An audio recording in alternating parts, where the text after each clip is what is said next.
How are you? I'm alive. How are you?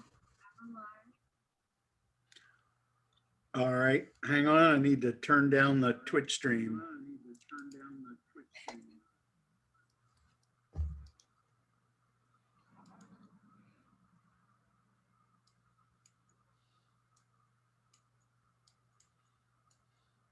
Okay. Yes, there we go. But you can still hear me? Mhm. Great. So we're streaming out to Twitch. Um, and just because of the copyright stuff, I'll before you run a video, give me the sign, and I know it's not going to be a secret when you're going to be running a video, uh, and I'll stop the stream, and then I'll just start it up again after the video is done.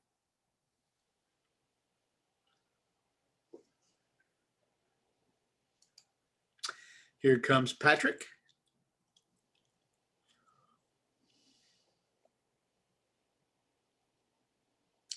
Looking cool in his Racer X sunglasses. Oh, you're talking about me? How you doing? Hey, Patrick. Hi, everybody. How are things going? Can you hear me? We hear you. And just so you know, we're simulcasting the thesis defense on Twitch right now. Okay, I'll try not to say anything embarrassing. Well, it's Twitch. I mean, you're actually required to say embarrassing things, I think, and be sexy for the camera because Twitch loves that. I am always at maximum sexiness when I'm on Twitch. And I think I'm not capable of one of those things.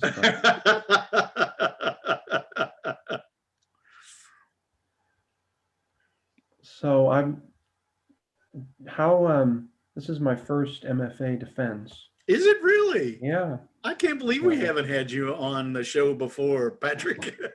I've done other dissertation defenses and things. So I'm probably this is a whole different world, man. You are through the looking glass on this one. No, I wondered if there's going to be like some dancing required or anything else. Or yeah, I'm doing a thesis defense, but I'll talk to you later, man. Well, yes, you are required to dance as a first timer.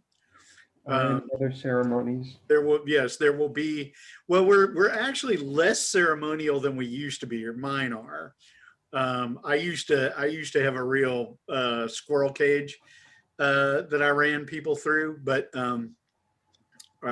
as I've gotten older and less obsessed with order, they have become more chaotic and I hope more interesting. And this one will be a blast. So I've been looking forward to this one for like 5 years now. So this is the coming to fruition of many years of preparation. Mm-hmm. Too many. A lot. You've been here a long time. Here for 7 years. Yep. That's a long time. Yep. Nope. I've known you since you were knee-high to a grasshopper. I think I still am. I am still that short. So. You're still knee-high to a grasshopper. Okay. There she is. Hey, Rev. Hello. Hey, what's up? Hi. How are you? Just so you're aware, as I was telling other folks, we are currently streaming live on Twitch. I'm aware. So don't say anything that you wouldn't want Twitch to hear, is what I would say. And we, I think, Matt, will you text me if you're engineering this? Okay, I just got a text.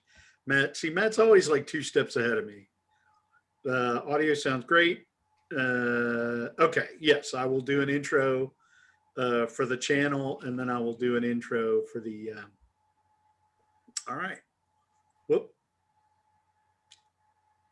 Yes. Okay. Matt says we're golden. All right. Bless your heart, Matt. Thank you. Okay, so we are gathered together today in the sight of God and whoever everybody believes in, the saints and the witches, for for Lizabeth Engelmeier's thesis, defense of her MFA thesis, the novel Nobody Girl for to achieve the degree of Master of Fine Arts in creative writing fiction from Southern Illinois University, Carbondale.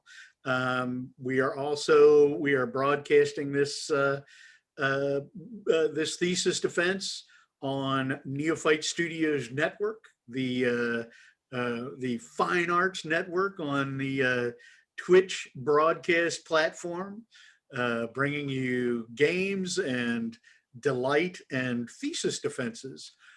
So lots and lots of different things. My co-hosts today, Elizabeth's gracious and generous readers for her thesis, are my colleagues on the English faculty at Southern Illinois, R.A.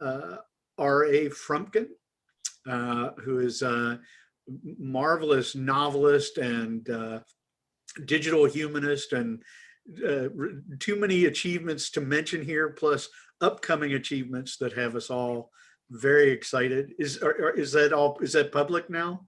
Yes. Okay, all right. So the 2-book Simon and Schuster deal is public knowledge. Well, that could not be cooler, frankly. Yeah. So, and Patrick McGrath, who is this is Patrick's first MFA thesis defense. He vouchsafed that information to us, and I find it hard to believe. But Patrick, if you are agreeable, we will have you on many more of these going forward, because I suspect that your input will be invaluable, and it's just nice to have you here, Patrick. It's nice to see you. Are those glasses do they help with glare and stuff, or are you just being cool? A little bit of both. Okay. No, right. they're blue. No, they're blue light blocking glasses, because for headaches and insomnia. So. Oh, okay. All right. Well, I hope you don't have either of those because of those glasses. I haven't for a while because of. Okay. Well, great. Well, they also look awesome. If it were just if that were just a personal statement, I would be 100% in favor of that, because they're very cool looking. Well, I appreciate it. Thank you. So, and Patrick McGrath is our Shakespeare scholar. He is also the director of undergraduate studies for the Department of English at Southern Illinois University, and just sort of a utility player. Patrick, is that a fair description of what you do for the English department? I suppose a lot of thankless tasks. Many thankless tasks, and that is true. But we will take this moment to thank you, Patrick, for all the thankless work that you do. And I have some sense of it, but not too much, because it makes me too sad to think about. Okay, so we are here to for what we call the defense of Lizabeth Engelmeier's thesis, but in my estimation, at least, this is a thesis long in the making. How long have we worked together, Liz? How many, it's been 5 or 6 years, right? Well, I met you in like 2014, so it's been some time. So it's been the whole time that you've been here. It's been right? a really long time. Elizabeth is one of those blessed individuals who got to do both her undergraduate and her graduate work here at Southern Illinois. And so we've worked together a good long time, and I've read more novels of yours. Well, you've written far more novels than I have, and I've read more novels of yours than I have books. I mean, you were a fully formed writer when you came, and so, to my mind, just as a general rule, but particularly in this case, this is less a defense, I think, than it is for a chance to you to illustrate to us and to anybody who may be watching just to illustrate what you've done while you're here, because it's an extraordinary amount of work, and it's work that has been of consistently extraordinarily high quality the whole time through. And of course, you've done more than just the writing that you've produced, and I hope we'll also hear about the digital humanities work that you've done, all the work that you've done in the ways that we are changing the program here. And given that you are, I mean, you're, I guess, aside from me, you're the person who's been around here longest and observed us, I'd like to hear your observations about, where the direction you believe the program is going, the direction you believe it should go, what we're doing that you think is right and that we should do more of, what you think we can do away with or could do less of, things that we could add, anything like that. So I think it can be a pretty freewheeling conversation. I will not confine my questions just to the thesis, because my focus has been shifting away from 3 years to complete a thesis as an MFA progression, and more to 3 years of living the life of a writer that kind of naturally ends in a thesis or results in a thesis. And so I'm much more concerned now about process than I am about product, or kind of a final product. You know what I mean? Like a capstone product. And you have been involved in the life of the writer the whole time you've been here. You worked for Grassroots, our undergraduate magazine. You ran Grassroots. Did you run Grassroots for 2 years? I was with a press. Oh, that's right. Yeah, you were over at the press. My apologies. That's but so well, never mind. You can correct me then. I was a reader for Grassroots for 2 years, and I stepped in as an editor 1 year because they had some issue. Right. Okay. That's what I'm remembering, because I remember the Grassroots era. Anyway, enough intro from me, except to say that I've been looking forward to this for years and years and years, and we are finally at this point, and I expect you to entertain and delight me and my colleagues, as you have been doing all along. So I will simply turn it over to you to start. And Patrick, we're very conversational in these things. Interrupt as you like, ask what you like. If there are sections, a lot of this is performance. I know Liz has trailers prepared for us. She has videos prepared for us.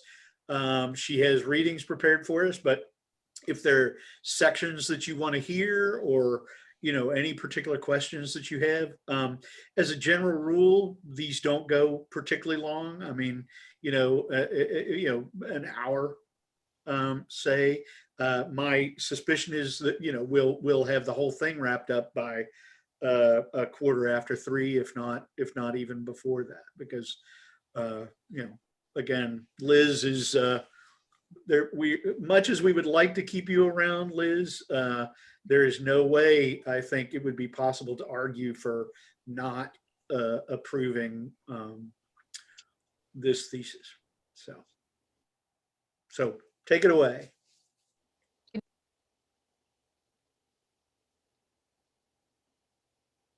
Sorry, I think I froze for a second. Yeah, you did. It was great timing. It was actually a little bit eerie. I was like, oh man. Liz just became a ghost right in front of our eyes. I don't have the world's best internet connection, and I live in like an 80-year-old building, so it doesn't help. What would you like me to start with? To take off, where would you like to start with? A reading? Would you like to start with a trailer video? We'll need to shut down the Twitch stream for the videos, just because because of copyright music. There's no worry about copyright on Zoom, but Twitch might get twitchy about it. So but we can start wherever you like. It is now the Lizabeth Engelmeier show. Well, I am pretty excited about the videos that I made. I made 3 of them because I've always been obsessed with the idea of like the filmable, like the cinematic novel. And I love it when they make novels limited series because I think that's like the best kind of adaptation length for a novel. Like movies, just too much gets left out, and 100%. turning it into anything else because it just drags it out. So limited series is like perfect. So let's talk about that a little bit. Yeah. During our conversation today, because that's and my bet is that RA can add to that too, because you must have significant plans in that direction. And I know I've been working with Josh Woods on turning his novel The Black Palace into the first novel would be the first season, and then the novels would go one direction and the TV show would potentially go another. So we can talk about further forms for this as part of the digital, digital humanities element, perhaps. So do you want to start with a video? Yeah, I set my self to the task of making what I thought would be like the opening TV credits, what it would look like for this book if it were a limited series. So I made 3 of those, and I've got the first one, and they just kind of increase in length between 30 seconds, 40 seconds, and then just underneath a minute. So staying kind of in that perfect range. Okay, great. Let me stop the live stream. To those of you who are watching on Twitch, we'll be back in sounds like a minute or so, and I apologize for having to shut down.